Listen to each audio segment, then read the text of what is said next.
Hello friends, welcome to our YouTube channel speed का बादशाह सफलता एक्सप्रेस। तो दोस्तों, आप सभी का एक बार फिर से स्वागत है हमारे इस न्यूमेरिकल्स एंड फिजिक्स के डिस्कशन में। तो आइए चलते हैं फिजिक्स की दुनिया में, लेकिन उससे पहले फिर से एक हम्बल रिक्वेस्ट कि आप हमारे चैनल पे आए, शेयर करें, सब्सक्राइब करें, लाइक करें, कमेंट करके हमें बताएं कि ये वीडियो आपके लिए कैसा रहा और उसमें और क्या इम्प्रूवमेंट किया जा सकता है और क्या आप लोग चाहते हैं इस समय। और उसके साथ ही साथ सब्सक्राइब करें तो बेल आइकन दबाना ना भूलें, ताकि आपको नोटिफिकेशन मिलता रहे जब भी हम कोई वीडियो डालें, लाइव जाएं, अपलोड करें। ठीक है दोस्तों, तो आइए चलते हैं न्यूमेरिकल्स एंड फिजिक्स की दुनिया में चैप्टर नंबर 3 मोशन को कंटिन्यू करते हैं और देखते हैं हमारा अगला सवाल 61।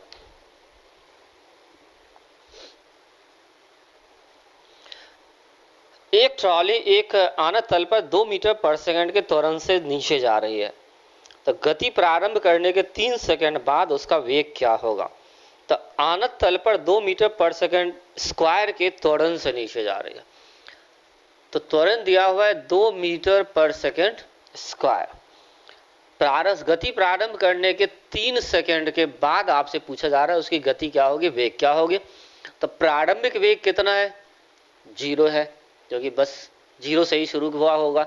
तो आपको अंतिम वेग v बराबर बताना है, सो v बराबर u प्लस 80। तो 0 प्लस 2 इंटू 3 6 मीटर पर सेकेंड। ठीक है, तो आपका आंसर होगा A 6 मीटर पर सेकेंड।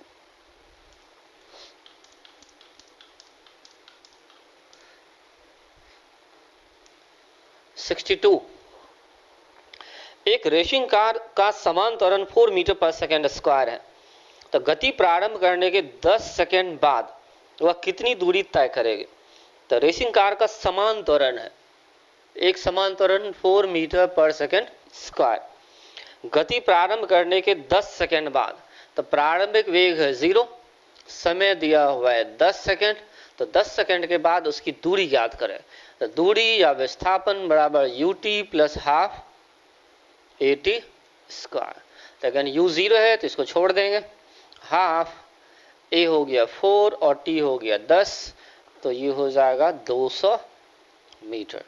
तो 10 सेकेंड में 200 मीटर की दूरी तय होगी, जो दिया हुआ है ऑप्शन सी में।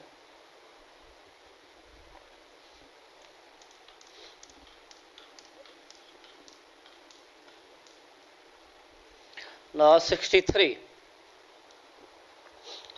एक नाव एक झील में विरामावस्था से सरल रेखीय पथ पर 3 मीटर पर सेकंड स्क्वायर का नियत त्वरण से 8 सेकंड तक चलती है।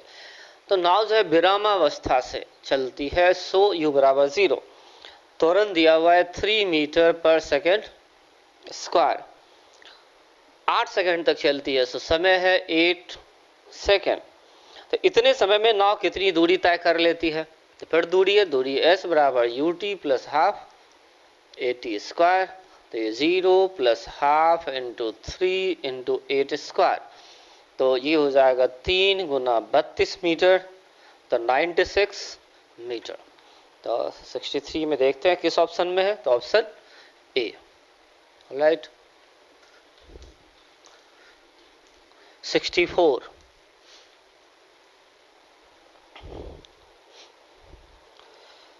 एक 100 मीटर पर सेकंड के वेग से चलती हुई एक 5 ग्राम की गोली किसी लक्ष्य में प्रवेश करने के 0.01 सेकंड के बाद रुक जाती है। तो गोली की प्रारंभिक वेग दिया हुआ है 100 मीटर पर सेकंड। गोली के द्रव्यमान दिया हुआ है 5 ग्राम और किसी लक्ष्य में प्रवेश करने पर 0.01 सेकंड के बाद ये रुक जाती है। तो रुक जाती है, इसलिए अंतिम वेग हो गया 0।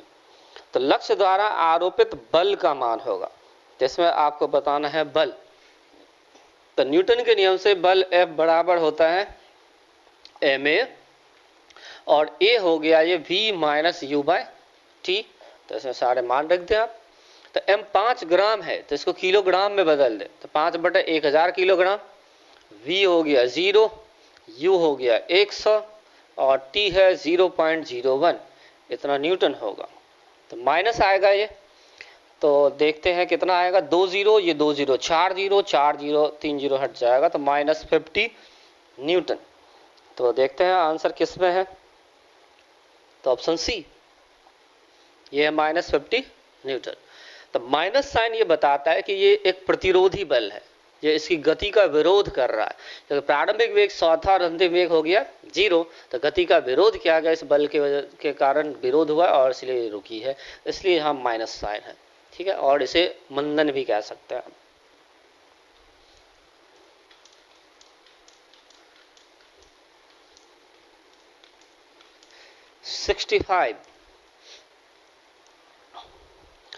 एक ऊंची इमारत से एक गेंद 9.8 मीटर पर सेकंड स्क्वायर के समान त्वरण के साथ गिराया जाता है, तो 3 सेकंड के बाद उसका वेग होगा। तो एक ऊंची इमारत से गेंद को छोड़ देते हैं, तो छोड़ रहे हैं, प्रारंभिक वेग हो गया 0, और उसका जो त्वरण है वो g के बराबर होगा, जो कि 9.8 मीटर पर सेकंड स्क्वायर है, और 3 सेकंड के बाद उसका वेग, तो 3 सेकंड के बाद उसका वेग ज्ञात करें। तो वेग, अंतिम वेग v बराबर u प्लस 80, तो यहाँ v 0 है, u का मान, a का मान 9.8 और t है 3, तो 9.8 इंटू 3 29.4 मीटर पर सेकेंड, जो कि दिया गया ऑप्शन बी में, 29.4 मीटर पर सेकेंड।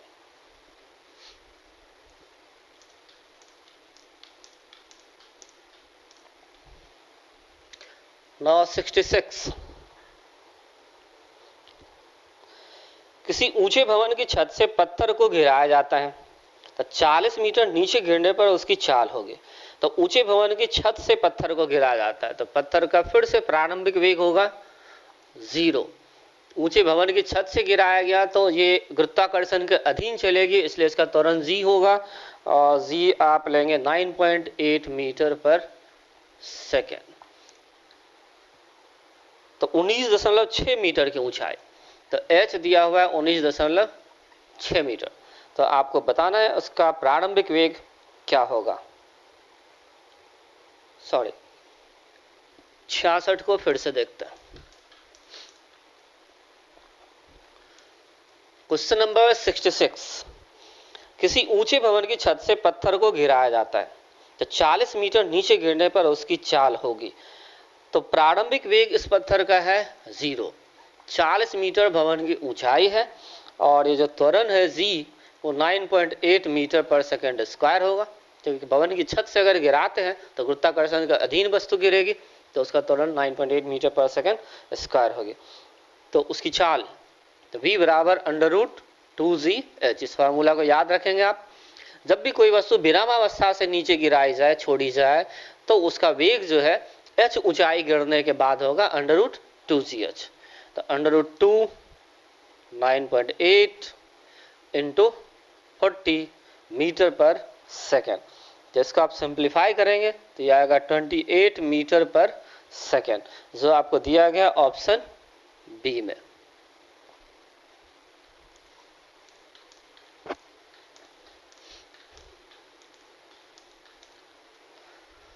(67) जब एक पत्थर के टुकड़े को ऊपर की ओर फेंका जाता है, तब 19.6 मीटर की ऊंचाई तक जाता है, तो उसके प्रारंभिक वेग का मान ज्ञात करें।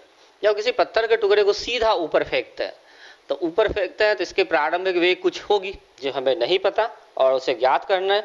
तो ये कितनी अधिकतम ऊंचाई तक जा रही है, तो 19.6 मीटर तक जा रही है। तो अधिकतम ऊंचाई पर जाने के बाद इसका वेग हो जाता है 0।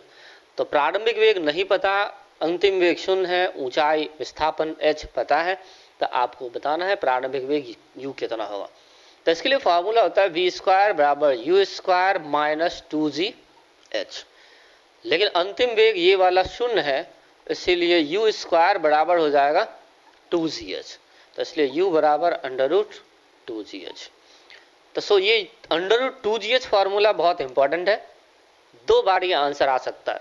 एक वस्तु का अगर प्रारंभिक वेग 0 से छोड़ दिया जाए तो h ऊंचाई गिरने के बाद वेग √2gh, या किसी को कुछ वेग से ऊपर फेंके तो h ऊंचाई तक पहुंच पाता है, तो उस स्थिति में कितने वेग से फेंका, तो √2gh। दोनों स्थितियों में आंसर यही आता √2gh।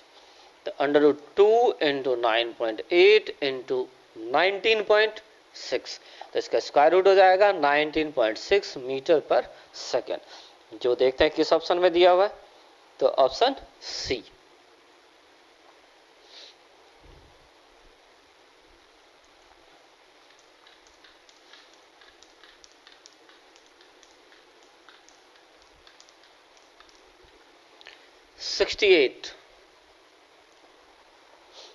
एक मीनार की चोटी से एक वस्तु को गिराया जाता है, यदि इसे जमीन तक पहुंचने में 4 सेकंड का समय लगता है तो मीनार की ऊंचाई होगी।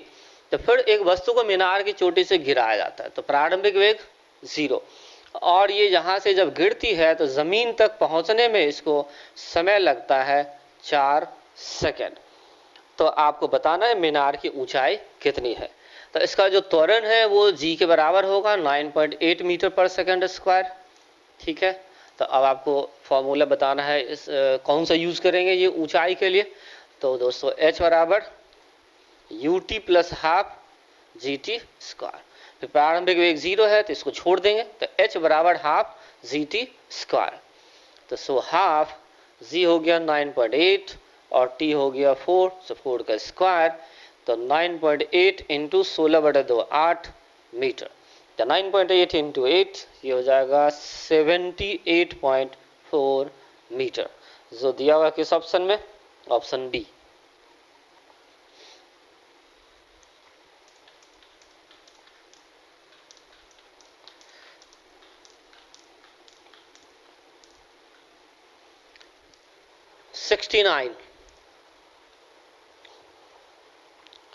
जब कोई पिंड 39.2 मीटर की ऊंचाई से मुक्त रूप से गिरता है तो 2 सेकंड के बाद इसका वेग होगा।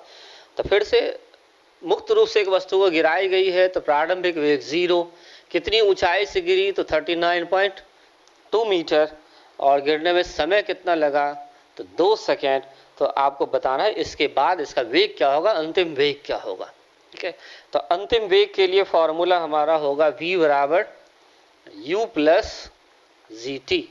u 0 है तो g 9.8 इंटू टी 2, तो ये हो जाएगा आपका 19.6 मीटर पर सेकंड। तो दोस्तों इस सवाल में आप देख सकते हैं कि ये ऊंचाई भी दे रखा है प्रॉब्लम में 39.2 मीटर, इसकी कोई ज़रूरत आपको है नहीं। जब प्रारंभिक वेग 0 है और समय दिया गया है, त्वरण हमें पता ही है, तो सो आपको v बराबर u प्लस जी टी से आंसर मिल जाएगा, उसकी कोई ज़रूरत नहीं है।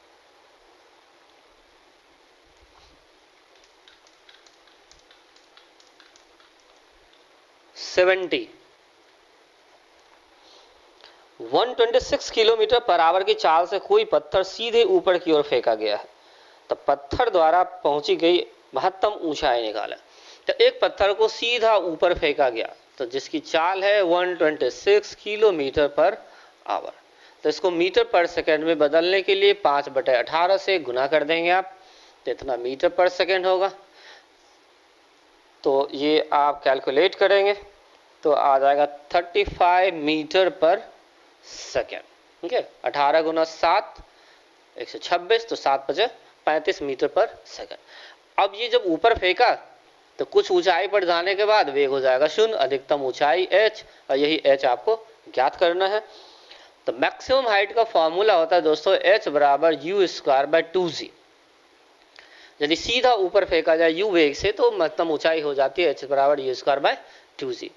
तो ऐसा मान आप रख दें 35 इंटू 35/2 इंटू जी का वैल्यू चलिए ले लेते हैं 10, आसान बनाने के लिए, क्योंकि ये 5 से कैंसिल हो जाएगा। तो ये आपको आएगा 61.25 मीटर, जो कि दिया गया है ऑप्शन नंबर सी में, 61.25 मीटर। ऑलराइट, तो दोस्तों इस वीडियो में इतना ही। हम आपसे फिर मिलेंगे नेक्स्ट वीडियो के साथ, नए प्रॉब्लम्स के साथ। तब तक आप इसे देखें, एंजॉय करें। सो सफलता एक्सप्रेस की वेबसाइट पे आए, हमारे यूट्यूब चैनल पे आए, हमारा इसके BSc ऐप डाउनलोड करें और इस वीडियो का फ्री टेस्ट का आप मजा लें। Thank you very much, thanks for watching.